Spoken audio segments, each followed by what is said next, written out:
Positive ఐతిజం Telugu channel ప్రేక్షకులకు స్వాగతం.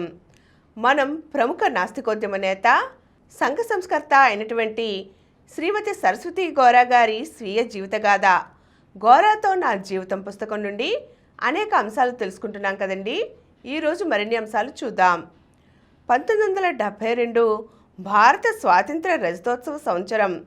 మత అసహనం స్వాతంత్రానికి ముందు, స్వాతంత్రం తరువాత కూడా మన సాంఘిక జీవనాన్ని చాలా కలుషితం చేసింది. ఆఖరికి మనం తినే ఆహారానికి కూడా అది పాకింది. హిందువులు అనుకునేవారు గొడ్డు మాంసం తినరు, ఎందుకంటే గోవు వారికి పూజనీయం కనుక. అలాగే మహమ్మదీయులు పంది మాంసం తినరు, ఎందుకంటే వారికది అసహ్యం కనుక. తాము తినకపోవడమే కాక తినేవారి ఎడల కూడా వారికి అసహనం ఉంటుంది. అందుచేత మేము హిందువులము కాదు, మహమ్మదీయులము కాదు, మానవులం. ఆహార నియమాలను మత నమ్మికతో ముడిపెట్టకూడదని 1972 ఆగస్టు 15న బీఫ్ అండ్ ఫోర్క్ ఫంక్షన్ నాస్తిక కేంద్రంలో ఏర్పాటు చేశాము. దీనికి కొంత వ్యతిరేకత కూడా వచ్చింది. అయినా ప్రభుత్వం దృష్టిలో ఇది తప్పు కాదు కనుక నిషేధించమనే కోరికను త్రోసిపుచ్చింది. ఈ కార్యక్రమం చాలామందిని ఆలోచింపచేసింది. ఆహార విషయాలలో మరొకరి ఆహారాన్ని ద్వేషించకూడదు అనేది దీని ముఖ్య ఉద్దేశ్యం. ప్రపంచంలో పంది మాంసం, గొడ్డు మాంసం రెండూ తినేవారు ఎక్కువ మందే ఉన్నారు. అందుచేత పంది మాంసం, గొడ్డు మాంసం కార్యక్రమం ఎవరికీ వ్యతిరేకం కాదు. ఇది ఐచ్ఛికం, స్వచ్ఛందం. భారతదేశంలో గాంధేయ ఉద్యమం విస్తృతంగా ప్రాకి ఉన్న ఏకైక సాంఘిక ఉద్యమం. కానీ 1974-75 ప్రాంతాలలో దేశంలో విపరీతంగా అవినీతి, లంచగొండితనం పెరిగిపోయినప్పుడు నాటి యువతలో వచ్చిన వ్యతిరేకత నిర్మాణాత్మక రూపం తీసుకోకుండా ఇందిరాగాంధీ వ్యతిరేక ఉద్యమంగాను, కాంగ్రెస్ వ్యతిరేక ఉద్యమంగాను మారిపోయింది. జయప్రకాష్ నారాయణ నాయకత్వంలో ప్రతిపక్షాలన్నీ ఇందిరాగాంధీ వ్యతిరేక వేదికగా ఏకమయ్యాయి. దీన్ని తట్టుకొనుటకు ఇందిరాగాంధీ ఎమర్జెన్సీ విధించింది. ఈ సమయంలో గాంధీ అనుయాయులు, సర్వోదయ కార్యకర్తలు 2 శిబిరాలుగా చీలిపోయారు. ఇది చాలా విచారకరమైన విషయం. అవినీతి వ్యతిరేక ఉద్యమం అవినీతి వ్యతిరేక ఉద్యమంగానే కొనసాగితే ముందు ఎక్కువ మంది చేరకపోయినా తరువాత ఒక ఆరోగ్యకరమైన సాంఘిక ఉద్యమంగా రూపొందడానికి అవకాశం ఉండేది. 1974-75 మన దేశంలో అందరికీ పరీక్షా సమయం. నా దృష్టిలో ఈ పరీక్షలో ఎవ్వరూ నెగ్గలేదు. సంకుచిత తత్వం విపరీతంగా చోటు చూసుకోవటం చేత సాంఘిక శక్తులు వీటికి బలైపోయాయి. ఆ సమయంలో పార్టీ రహితంగా సాంఘిక విలువలుగా రాజకీయ ఉద్యమం రావాలంటే గోరా గారి వాదన ఎవరికీ రుచించలేదు.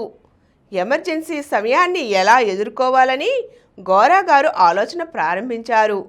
ఇంతలో 1975 జూలై 26న విజయవాడలో ఒక సభలో గ్రామాభివృద్ధి గురించి మాట్లాడుతూ గోరా గారు వాక్యం మధ్యలో హఠాత్తుగా మరణించి వాలిపోయారు. సాయంత్రం 5 గంటలకు స్నానం చేసి మా మనుమరాలు జగతి ప్రక్కన కూర్చుని 2 అట్లు తిని కాఫీ త్రాగి ఆయన మీటింగ్కు వెళ్ళారు. 7 గంటలకల్లా ఆయన మృతదేహం నాస్తిక కేంద్రానికి తీసుకురాబడింది. మాకు ఎవరికీ ఏమీ పాలుపోలేదు. యాంత్రికంగా అందరికీ టెలిఫోన్లు, టెలిగ్రామ్లు చేశాము. రేడియోలోనూ పత్రికల్లోనూ ఈ వార్త రావడంతో తెల్లవారేసరికి జనం తండోపతండాలుగా రావడం మొదలుపెట్టారు. గోరా గారి దేహానికి అంత్యక్రియలు ఎలా జరపాలి అని కొంచెంసేపు చర్చించుకున్నాం. చివరకు ఆయన జీవితం అంతా సాంఘిక సమానత్వం వైపే అంకితమై సాగింది కనుక మాతో కలిసి పనిచేసిన చిట్టి రామచంద్రపురం హరిజనవాడకు చెందిన సత్యానందంచే గోరా గారి చితికి నిప్పు పెట్టడం సమంజసంగా ఉంటుందని నిర్ణయించాం. గోరా గారి మరణం తరువాత ఏ సాంప్రదాయ ప్రభావము లేకుండా సహజంగా దహనమంతా ఒక కలలాగా జరిగిపోయింది. సాధారణంగా జీవితాన్ని కళ, మాయ అనుకుంటారు. కానీ నాకు ఆయన మరణమే ఒక కలలాగా, మాయగాను అనిపిస్తుంది. 1926లో కోయంబత్తూరులో ఆయనతో సహవాసం మొదలుపెట్టాను. 49 సంవత్సరాలు కష్టాల్లో, సుఖాలలో, ఉద్యోగంలో, నిరుద్యోగంలో, అభినందనలో, అభిశంసనల్లో, ఇంటా బయట ఇద్దరం కలిసి ఆలోచించాము, కలిసే ఆచరించాము. మేము పదవులు కోరుకోలేదు, ఆస్తులు అంతకంటే కోరుకోలేదు. మాకున్న ఆస్తి మా పిల్లలు.